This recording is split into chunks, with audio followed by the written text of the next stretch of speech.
It's Joshua Gar from Android Authority. What's going on, everybody? And I'm here at the beautiful LA Arboretum in the wonderful 626 to bring you another drop test. And this time we're talking about the Samsung Galaxy Note 3. This is the one that just came out, and it has a bit of a different design philosophy, so we want to see how it holds up to our drop test. Instead of glossy plastic, it's a textured plastic. The sides are a lot flatter, and overall, its design is just a little more decisive, if you will. Now we're gonna jump right into it, but you guys know the drill. I'm about 5'6", so I'm gonna be dropping it from about 5 feet, right on its back, and then on a side, which is its bottom, and then finally on its face. So, one thing you have to know though, drop tests can be kind of random. I'm gonna do my best to get it to drop perfectly onto the floor, but even if it drops a little bit weird, we'll see how it does when it hits the floor. Let's get dropping. Here is the first test on the Samsung Galaxy Note 3, falling flat on its back, well, hopefully. All right, all the cameras should be going, and, oh, and, oh.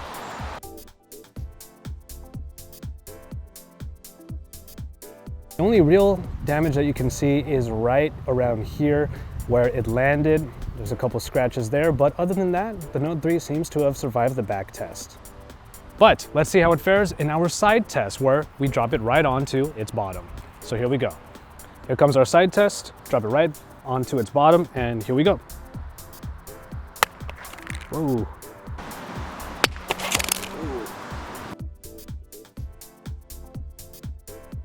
Okay, and for the most part, the Samsung Galaxy Note 3 seems to have sustained very little damage. It did land pretty squarely on its bottom, maybe just on the front side more than the back side, but as you can see, the back cover is starting to come off just a little bit, but of course we could just snap that right back into place.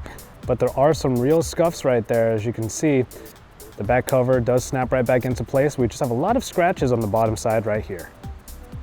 I also just wanted to show you very quickly that this is still an operational device rather. There you go, I'm able to get through everything just fine. It's all there. So after 2 tests, we still have a very well-working phone. All right, the final drop test this time, flat on its face. Let's see what happens. Checking on my camera, and let's see what happens in 3, 2, 1. Oh, you can already see it. 1. Oh, you can already see it.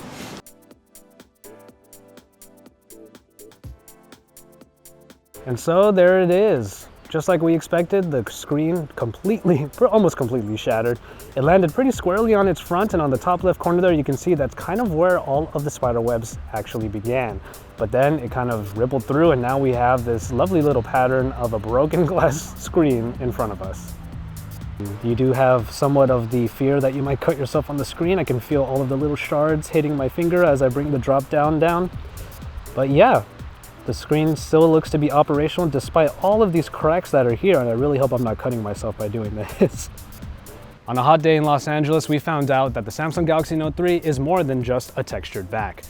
Well, more than that really, because we had it land on its back and nothing really happened. We had it land on its bottom and it really just scuffed the paint.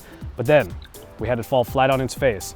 And as you can see right here, all these spider webs on the screen. It's cracked almost beyond recognition.